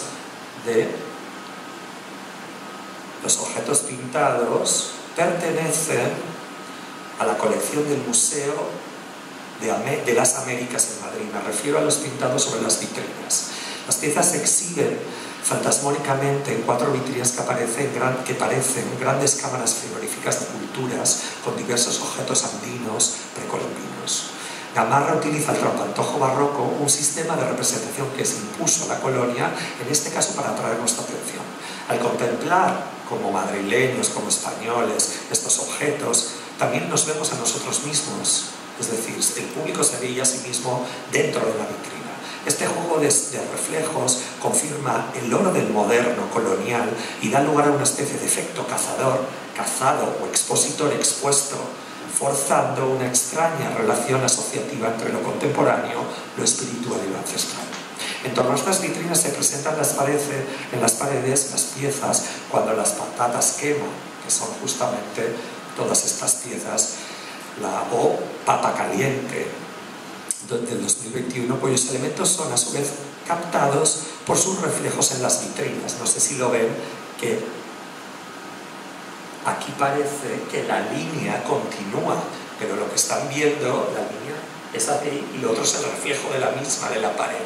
Era muy loco porque las papas estaban también metidas dentro de las vitrinas, sobre todo porque lo que quería era evidenciar que no solamente los objetos y las personas, sino también lo floral y lo comestible, la papa, como el café, como el tabaco, como otros de esos vegetales fueron traídos. Esta obra aborda la relación con el uso y el abuso de los bienes naturales, el papel de las expediciones científicas en el legado colonial en materia de alimentación y la evidente disparidad de la historia indígena relatada en la crónica de Wampamuada Ayala, sobre el que justamente las papas estaban ocultando esas escenas, ¿no? Sobre todo escenas de muertes, de tortura, etcétera, etcétera. Entre esta parte de la instalación y la otra se encontraba esta pieza monumental, Tierra Virgen. Instalación compuesta por 315 lienzos dispuestos como un castillo de naipes que invoca la forma de un altar, haciéndose eco de la montaña representada, que se presenta en las representaciones de la Virgen del Cerro, el Cerro de Potosí. Ustedes conocen sobradamente esta iconografía. Sandra Gamarra encargó las pinturas a los talleres de artesanos de Cuzco, más aún es una pieza en colaboración con 3 artesanos, una mujer y 2 hombres, en las cuales justamente los artistas especialmente los artistas que configuran como coautores de esta obra. En la actualidad los artistas se especializan en la copia de imágenes como souvenirs para el turismo internacional. Las pinturas que componen la instalación representan una de las 5 versiones que se conservan de la Virgen del Cerro, uno de los motivos más conocidos de la pintura virreinal, en la que la veneración de la Virgen María se solapa con los mitos locales del culto de la montaña. La imagen de la Virgen tiene como forma triangular y sus vestimentas se funde con el propio cerro en referencia a la antigua conexión mujer-fertilidad o madre Pachamama. Es decir, la Virgen simplemente saca una cabeza y tiene 2 manitas porque el manto mismo es la propia Pachamama. El título de la obra, Tierra Virgen, alude a la idea de un espacio vacío, sin límites, a la espera de ser explorado, del mismo modo que el turismo y otras actividades sacan provecho de esos lugares. Crear un altar como forma de castillo de naipes no puede ser sino un ejercicio de ilusionismo, un juego de manos para engañar al ojo y a la percepción, una forma de convencer y engañar a través del arte de la distracción. A partir de aquí atravesábamos y llegábamos al tercer espacio, la sala de la extracción. La sala de la extracción invoca una especie de museo arqueológico, ¿no? O invoca un yacimiento arqueológico, una excavación en la que podría parecer que los vaqueros han robado objetos precolombinos, pero que en realidad es el espacio reservado a la chacana, o huaca, cruz o ruina inca. La obra se ha colocado deliberadamente en el ábside del espacio, que casi parece una iglesia, ¿no? O sea, realmente era un antiguo banco, aparte es muy gracioso, porque el banco, el espacio de la sala de exposiciones, que ahora es la Consejería de Cultura, fue el Banco Hispanoamericano, y tienen abajo aún las cámaras acorazadas donde se guardaba el dinero en los años a principios de siglo, que por supuesto venía de muchos de los comerciantes, tanto de tabaco, etcétera, y de otros, también de Filipinas, por ejemplo, venía mucho tabaco a España, de las excolonias, pero también que se hacían muchas transacciones, sobre todo con los alimentos. La obra se colocó deliberadamente en el ábside porque es el espacio orientado al norte. Gamarra trastocó así la noción de los primeros pobladores, que seguían las estrellas de lo que también se conoce como la Cruz del Sur, así como la tradición del conocimiento científico de las expediciones posteriores con el desmantelamiento de muchos lugares sagrados incas. Al mismo tiempo, en un giro de colonial, el artista castiga estas pinturas academicistas que estábamos viendo, paisajes, bodegones y cuadros antiguos de mercados que ha adquirido tanto en Madrid como en Lima. El artista las castiga, como digo yo, con cuadros que condensan el peso de la historia del arte europeo o de esa tradición europea, poniéndolas boca abajo, al tiempo que resucita la forma de la chacana. Porque mientras la cruz occidental divide y polariza, la cruz cristiana, la occidental, digo la griega, divide y polariza los 4 lados, la cruz andina se basa en una división simplemente cambiante, en la que todo se abre, ¿no? y en la que todo es interdependiente, como lo es en sí también la cosmovisión antigua. La instalación permite a Gamarra reconstruir la cultura utilizando partes de esos elementos occidentales, al tiempo que señala que Occidente está hecho de elementos de otras culturas y que mientras se silencian y perduren sus ideales de pureza, estamos retrocediendo también en el tiempo. Lo interesante, ¿no? Han visto algunos objetos que ella pone, ¿no? Como una yupana. La gente en Madrid no sabía, nadie, qué era este objeto o qué eran los quipus. Entonces también sirvió para dar un conocimiento. Aparte era muy interesante porque durante el momento de exposición la presidenta de la Comunidad de Madrid, la señora Ayuso, en la American Society dijo que gracias a España, América Latina tiene cultura y religión. Gracias. Entonces, era interesante cómo hacer una visita guiada y decir, ¿qué es esto? ¿No? Esto es una calculadora, cuando en Europa no había tampoco, o, por ejemplo, hablar de toda la cosmología y la riqueza que el imperio inca tenía sobre las nociones de los astros, la astrología, etc. En cambio, parecía que es que solo los españoles habíamos llevado la cultura y el conocimiento a unas tierras como esta. Era una contradicción, estando justamente dentro de una sala de exposiciones regida por esta señora, que dijera eso cuando la riqueza cultural de toda América Latina, en este caso del contexto andino, era evidente que antes de la llegada de los españoles había una riqueza cultural increíble. Arriba se presentaban los gabinetes de incomodidades coloniales.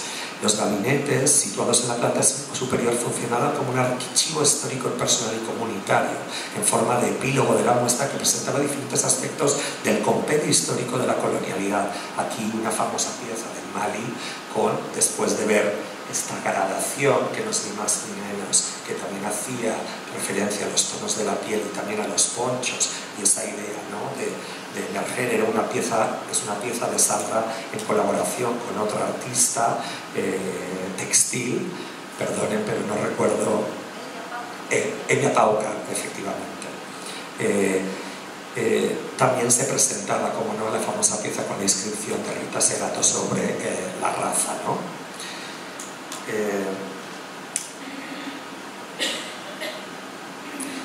Como digo, era un compendio histórico de la colonialidad desde la conquista hasta nuestros días. La artista mezcla sus propias obras con las de otros artistas que estaban, muchas en coautoría y otras simplemente como los buriles de Sixtilo y de otros artistas, ¿no?, y a nivel independiente, ¿no?, en una línea temporal imposible, trastocando el tiempo colonial, utilizando la idea de ocultación y el concepto de opacidad en pinturas murales que simulaban tocapus, siglos precolombinos aún no descifrados, que parecen como figuras geométricas, como estrategia de resistencia a la artística decolonial. Las obras aquí expuestas conforman un archivo en el que se cuestionan y entrecruzan su propia cronología, autoría, propiedad y veracidad. Esta fusión, y me refiero a veracidad porque se presentó las propias y originales pinturas de castas del virrey de Amat, fueron dejadas por el Museo Antropológico de Madrid, pero por ejemplo hay 3 de las 20 que no se presentan porque están realmente machucadas. Sandra lo que hace como restitución es pintarlas a partir de unas, como se conservan hoy en día algunas, y gracias a cómo estaba en 1904, porque encontramos una postal que estaba aún en buenas condiciones. Lo que hace es ampliar esa idea de la propia serie, que no se presenta, no la deja presentar por vergüenza, porque como nosotros decimos, si hubieran sido las meninas, quizá no estarían en estas condiciones, ¿me entienden? Pero como eran, ¿no?, las pinturas de castas venidas del Perú, bueno, pues se han conservado como se han conservado en unos almacenes que quizá otras pinturas como las del Prado, no las del arqueológico, no estarían así. Es decir, es muy extenso toda la idea de restitución que Sandra hace a partir no solamente de estos camarines. Esta fusión de diferentes artistas, cronologías, autorías, de todos modos todos estaban nombrados, era una de las más importantes cuestiones, genera un conjunto de voces de artistas, pensadores y culturas que amplía la dimensión artística dentro del mundo andino y al mismo tiempo invita a reflexionar sobre la historia de la modernidad. Al presentar los retratos originales de los cuadros de mestizaje o cuadros del reparto encargados en 1770 por el virrey Amat, prueba gráfica indiscutible del racismo institucional y epistémico de la época colonial hasta nuestros días, junto a otras obras, documentos contemporáneos, se pone de relieve el legado colonial a través del mestizaje y de su cientificismo. Y se revisan diversos medios históricos de representación colonial, desde los económicos hasta los ecológicos, desde los artísticos hasta los sociales. Por ello, la instalación incluye obra de artistas andinos contemporáneos, desde las tablas de Sagua, como Primitivo y Valeriana y Banán, mates grabados de Sixtilo, Seguil, Torregay y máscaras del carnaval usadas en la tunantada de Junín, entre otras. Estas obras ponen en evidencia el peso colonial que se ha impuesto a través del imaginario artístico sobre las prácticas y formas de ver del mundo del arte occidental. Este era el final de la muestra, no sé si lo pueden leer, pero era la supuesta primera, que también está machucada, la pintura número 1, que son indios infieles de la montaña, que es una india con su hijo, su chico, y el que está borrado es justamente un monje, un misionero, que los está abrazando. Y ese, el manuscrito, es justamente un manuscrito que se pone Crónicas del tiempo perdido, que fue de la expedición a lo que hoy es Colombia, que era una expedición científica del 1638, que fue a buscar a Nueva Granada del Sur, que era hoy Colombia. Y era interesante, perdido para quién, para los españoles, o perdidos para justamente todas las diferentes culturas que fueron adueñadas. Llegamos al final, epílogo de este nuevo Rubicures. Y este es más que nada no vuelvo a poner una cuestión de mi proyecto, sino más una cuestión vivencial. Y lo titulo así: estar atentos, pues el silencio también es un transmisor colonial. Y tiene que ver con el tiempo en el que justamente se estaba haciendo la exposición de Sandra en la Comunidad de Madrid.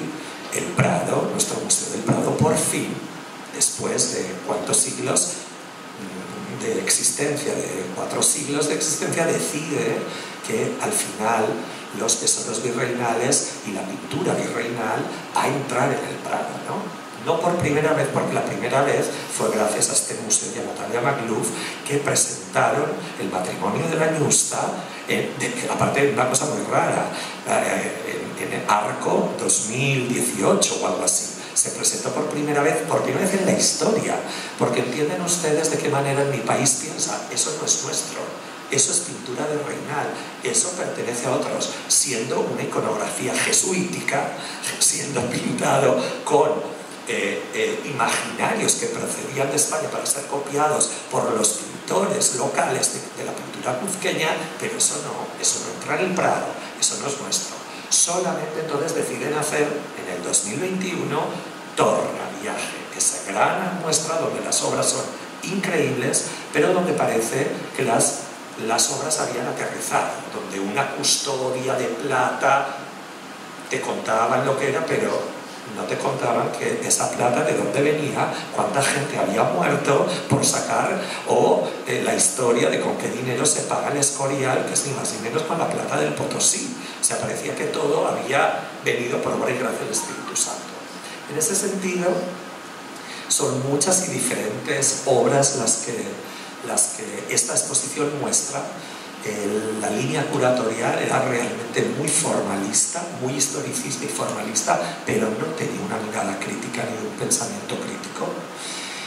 Hasta el punto, y por eso les vengo, ya que hago un warning, espero que nadie se sienta, por eso hago un warning, porque no quiero que nadie se sienta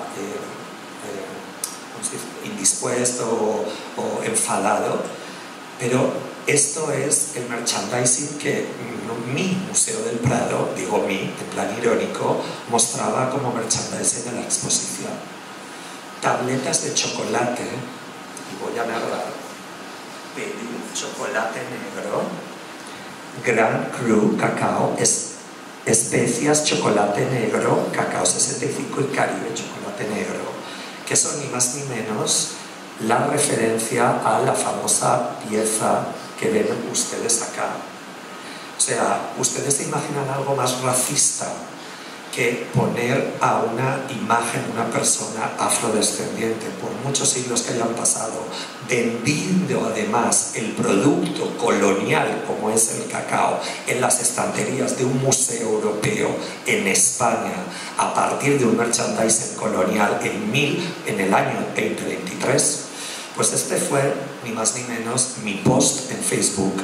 A partir de ahí mucha gente también quiso la dimisión y al contrario, el director es el último que se entera, pero pueden entender cómo volvemos al principio de esta charla y el proyecto, ¿no?, del eurocentrismo y de la psique colonial de la que Buelus Pajarta estaba hablando. Nadie en toda una escala desde el jefe de merchandising, el diseñador, el jefe de la tienda del Prado, las personas que vieron desempaquetar eso. Nadie entendió y puso el cielo, o sea, una llamada en el cielo para esto, hasta que yo lo pongo en el Facebook. Corrió como la pólvora. Al día siguiente esto se convirtió, desapareció, y a la semana siguiente esas tabletas de chocolate tenían unos bodegones divinos de flores enmarcados. Esto es ni más ni menos para que entiendan la manera y en los momentos, para que entiendan por qué Sandra Gamarra y yo fuimos, no lo digo directamente por la gente y mucho menos, o sea, el director del Prado es un increíble y los curadores increíbles investigadores, pero aún a día de hoy hay mucho camino por hacer en los museos europeos y en mi propio país como España. País que ni más ni menos, y me voy a despedir aquí, ayer mismo estaban en manifestaciones así, no solo reivindicando que Dios es nacional, sino gente vestida de Hernán Cortés, con cruces en la mano. No estamos en un momento en el que hay años que vamos para atrás, sino que vamos siglos, donde aún hay gente que reivindica la conquista de América, y el descubrimiento de América, no la conquista. Estamos en un momento en el que muy peligroso y donde hay que estar atentos y donde nuestro trabajo también es una herramienta de concienciación para el sector artístico, pero para la gente. Y en ese sentido, representar a España con Sandra Gamarra es una acción política y algo que realmente me llena de orgullo. Gracias.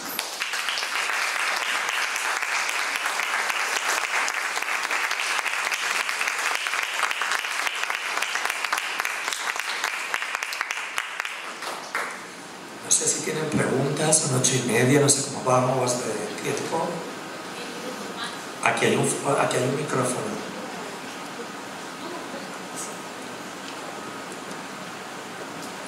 Bueno, ha sido más que nada un recorrido muy personal, sesgado, subjetivo, no puede ser tampoco de otra forma, donde yo he hecho un repaso de los últimos 8 años. Hay muchas cosas y muchos proyectos. Yo tengo otra vertiente mucho más queer, he trabajado con Nilsson, con Martin Wong, etc., pero donde he querido aglutinar diferentes proyectos a partir de relaciones con aspectos de colonialidad. Muchas gracias por la exposición, Agustín, y felicitarte por hacer retirar los chocolates de tu Facebook. Yo lo único que lo evidencié, yo no dije... No, obviamente. Lo único que... Pero causó una presión social y mediática, ¿no? Una alarma. Una alarma, nos encendió las alarmas, ¿no? Y sí, la visión eurocentrista, al invadir las Américas y también África, y las diversas colonias. Sur global, lo que llamamos sur global. Exactamente. Tú la ves desde un punto de vista de activismo que está muy bien, pero idealizar a las Américas y África cuando ellos también eran heteropatriarcales, y la élite que gobernaba también subjugaba al pueblo, Totalmente. Exacto, y a las etnias rivales que no podían ser asimiladas eran aniquiladas, como en el caso de los chancas, si se hubiera dado a la inversa, si América o África hubiera invadido Europa, similar sería el cantar, no lo sabemos, pero el que invade es el que toma la batuta y el que escribe la historia. Es así, me parece perfecto reivindicarnos, porque hay muchas cosas y muchas caras que arrastramos y que lamentablemente los gobiernos del mundo perpetúan a través de los sistemas de educación, pero culturizarnos y abrir la mente me parece una magnífica idea. Nada más eso era un punto de vista. Yo simplemente me gustaría hacer hincapié, yo no me veo como un activista, para nada. O sea, no creo que ni Sandra ni Voluspa seamos unos activistas per se, somos unos artistas, curadores, etc. Lo único que creo que sí que es cierto que con el trabajo estamos muchas veces, son capitales simbólicos, es decir, nosotros no somos abogados, leyes, ninguno hace derecho internacional, etc. Pero sí con nuestro trabajo creo que tenemos la obligación de abrir grietas. Esa The Crack Begins Within tenía que ver con eso.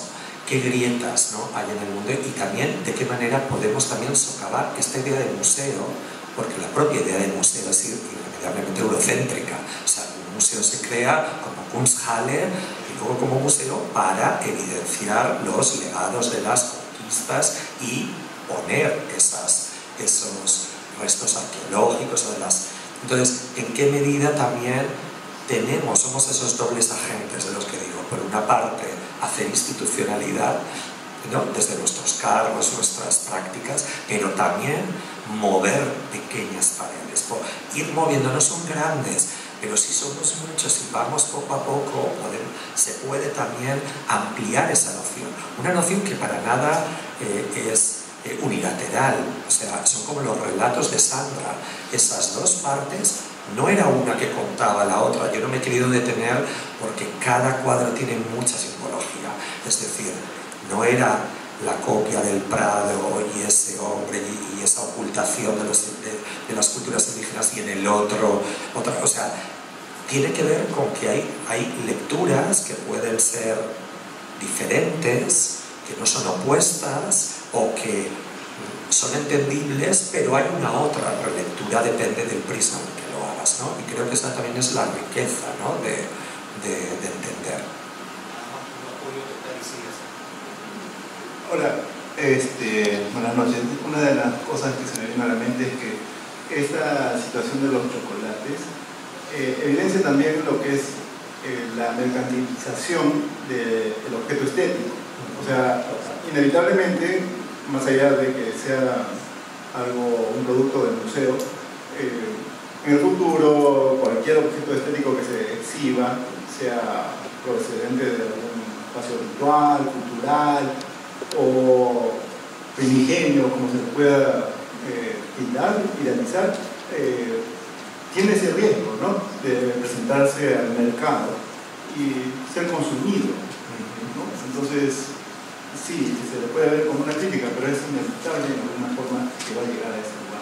Sí, pero hay una diferencia. Ahí sí que me gustaría diferenciar. No es lo mismo que directamente a un artista le pidan los derechos por la imagen y diga, vamos a hacer una t-shirt de tu tal. ¿Estás de acuerdo? Si no, tú tienes la libertad. Tú tienes la libertad de decidir si quieres entrar al sistema, si no, si quieres entrar en una galería, si no, para bien y para mal, o cuáles son tus maneras de estar en el mercado, vivir de tu trabajo, exponerte, etc. El problema es que estas personas representadas no viven desde hace siglos, pero representan un capital simbólico. Aparte, un capital de una comunidad que ha estado esclavizada, que ha estado... entonces, representar, o sea, una etnia a partir de eso por el negro, o sea, por el color, es realmente racista. O sea, no se puede. O sea, no es una camiseta de Frida Kahlo que o sea, bueno, Frida Kahlo sería también algo porque no tuvo descendencia y eso también es todo un tema. Una mujer que aparte ahora se comercializa mucho, la pobre, sin justamente un patrimonio, pero cualquiera, Yayoi Kusama, que está viva. Supuestamente ella dice que sí, no están todas sus percepciones, pero ella decide que quiere hacer un merchandising, le pagan por ello y es libre de hacerlo, está fenomenal. O sea, pero esto es otra cosa, ¿entiendes? Esto es totalmente otra cosa.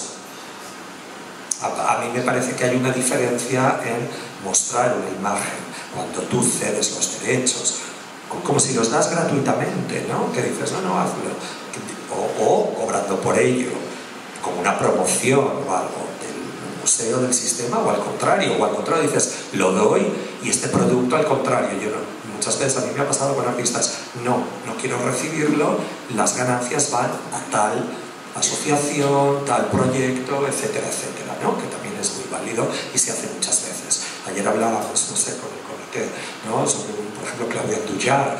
Ella es una artista que ha dado toda la vida por la comunidad Yanomami, y ella cada vez que ve una fotografía, un tercio se lo lleva a la galería, un tercio ella y un tercio el Centro Cultural de la Preservación de la Cultura y el Arte Yanomami, que ella aparte fundó, o sea, y que su legado, porque es una mujer sin hijos, va a tener también, o sea, 2 tercios van a la cultura Yanomami y 1 a la galería.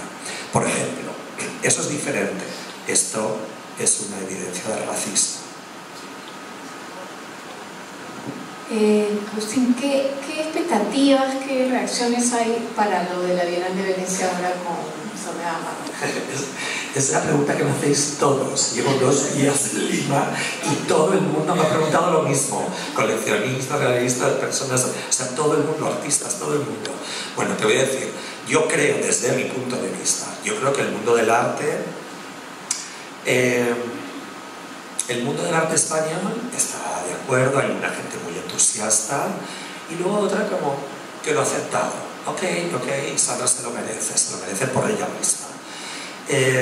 Lo único más incómodo fue que en un magazine de estos de televisión de 5 o 6 de la tarde, una presentadora que se llama Susana Grillo, muy prime time, que se dice muy en hora punta, hablan de todo, ¿no? Hablan de temas sociales, políticos, pero también mucho de chimento, de gossip y cosas así, y alguien habló algo de, no sé, unas olimpiadas, representación por no sé quién, y digo, bueno, pues también hoy ha salido la noticia que una peruana va a representar a España, y una de las tertulias dijo, una peruana va a representar a España, como, pero y eso, ay, qué raro, no sé, o sea, como una cosa tremendamente, bueno, racista, derogativa, tremendo.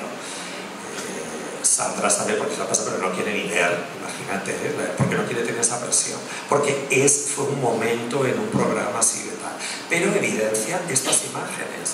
Si tú le preguntas a este señor y a esta señora qué le parece una peruana mestiza de Anoco, de madre Anoco, de la parte japonesa, vaya a Venecia a representar a su país, pues me imagino cuál es la respuesta. Y si no te lo dices por vergüenza, porque no se atreve. Eso es lo que pasa. Pero luego el mundo del arte, no, el mundo del arte yo creo que está, o sea, creo que ha sido bien recibida y tal, como en todo hay en todas partes, pero también, y la propuesta gustará y no gustará. Lo que sí que la gente sabe es cuál es el trabajo de Sandra y el mío, o sea, en ese sentido, o sea, nos esperan lo que no es, o sea, ¿entiendes? De todos modos, esa exposición de buen gobierno es en cierta manera, no por la censura, sino por la dimensión espacial, crítica, de poder tanto teóricamente, técnicamente y espacialmente hacer un proyecto tan potente, fue lo que a la gente la hizo invitarla, ¿no? Vamos a invitar a Sandra a postular, a ser una de las 5 artistas que postulen, de las 5 artistas. En ese sentido, vuelvo a rematar, yo no llevo a Sandra Gamarra, Sandra Gamarra me lleva a mí, y eso es algo que me gustaría dejar claro. Es decir, yo no he seleccionado a Sandra, sino Sandra me lleva al pabellón de mi propio país. 5 artistas fueron elegidos y los artistas tuvieron que buscar jurador. El jurado ya sabía que me iba a llamar a mí, o eso es lo que luego nos dijeron, era obvio, ¿no? Pero yo también digo, Sandra podía haber llamado a quien quiera, no sé, era obvio. En cambio me volvió a llamar a mí después de ya hemos trabajado esta es la 3ª vez, y nada, yo le dije que nos íbamos a presentar y que le íbamos a ganar, y así ha sido. Y ahora lo que quiero es un premio de reconocimiento a la labor de Sandra. Eso es lo que quiero para Venecia, ¿no? Que una peruana gane o no gane, pero que haya una mención en ese sentido, que desde los años 50 o algo así, o desde Tapies en los 80 no hay ningún premio para el pabellón español que sea una peruana. A ver lo que opinan estos señores.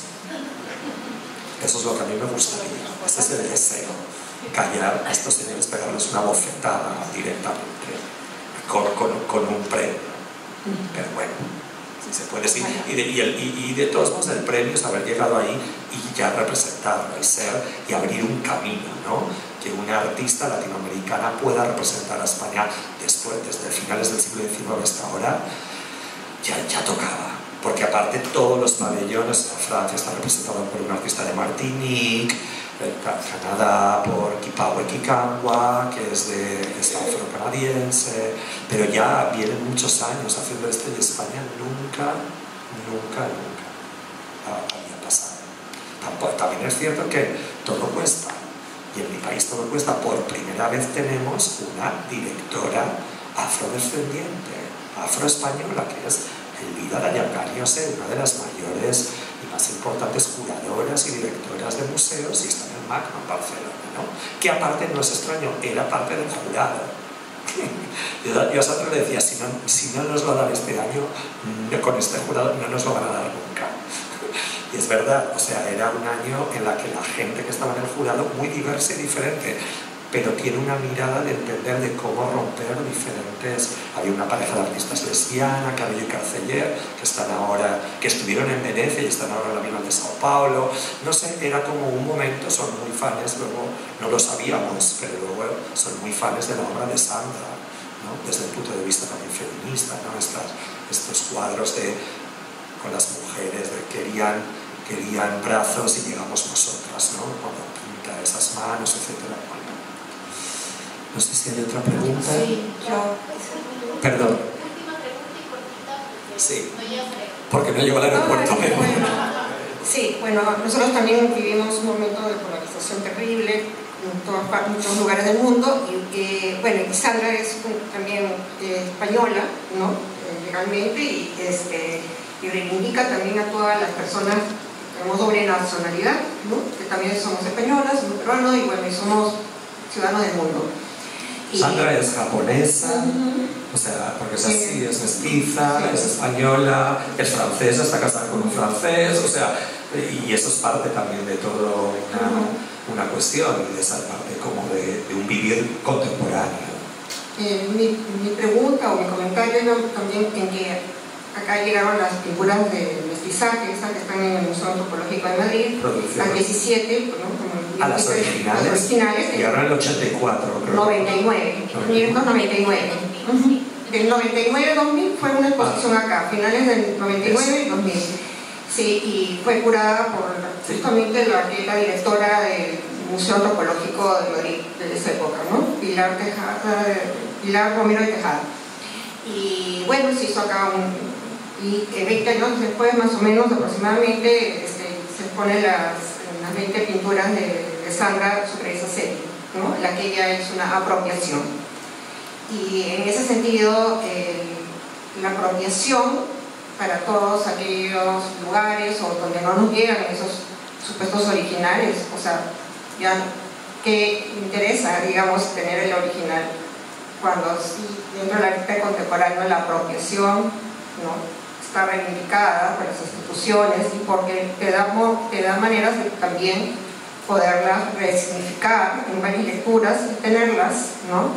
En ese sentido, en la parte, en el trabajo de colonialidad y de este movimiento en los museos, sobre todo en América, lugares donde no tenemos esos supuestos famosos originales, ¿no? Justamente la obra de Sandra tiene ese valor, ¿no? Y ese valor que también creo se va hacia la Bienal, ¿no? Porque van a tener oportunidad de cierta manera de tener obras que de ninguna otra manera van a ver de alguna forma que están dentro de los museos peruanos, quizá de otros latinoamericanos, también con otra manera de expresarlas, llenas de más significación. Quizá no me expresé, lo que va a Venecia no es buen gobierno. A Venecia va un proyecto totalmente nuevo y diferente que no puedo desvelar por el ministerio, o sea, eso es así, pero no tiene nada, o sea, es el producto, o sea, los dos hacedores de este proyecto somos Sandra y yo, y ya ven el tipo de trabajo que nosotros hacemos, pero todo es nuevo, todo producido para la Bienal y es una nueva investigación que no tiene que ver con buen gobierno. Hay algunas salas de buen gobierno que pueden ser el trigger, el catalizador, el impulsador, pero es totalmente otra cosa. No van a estar las obras, las pinturas de castas, ni van a estar las originales ni las de entonces. O sea, nada de lo que hemos visto va a Venecia.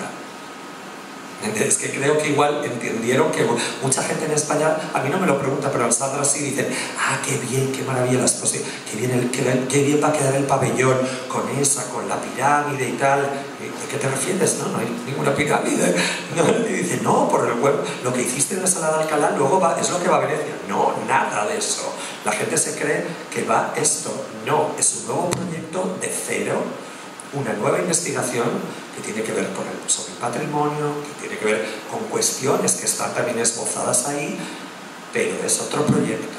Y es Sandra, y soy yo, pero es otra instalación. Son 6 salas que juntas componen un proyecto y una instalación. Pero va a ser otra cosa. Y aparte de otras dimensiones, pero que se titula Pinacoteca Migrante. Eso sí que se puede decir porque ya se ha hecho. Pinacoteca o Migrant Art Gallery. Muchas gracias a todos. Muchas gracias a todos vosotros y espero que nos apoyéis en el proyecto. Porque tenemos mucha gente que vendrá vestida reivindicando a Hernán Cortés y a otros, y la verdad espero el caluroso, y sobre todo Sandra, ¿no? Se lo merece, que sus contemporáneos peruanos la apoyen. Muchas gracias.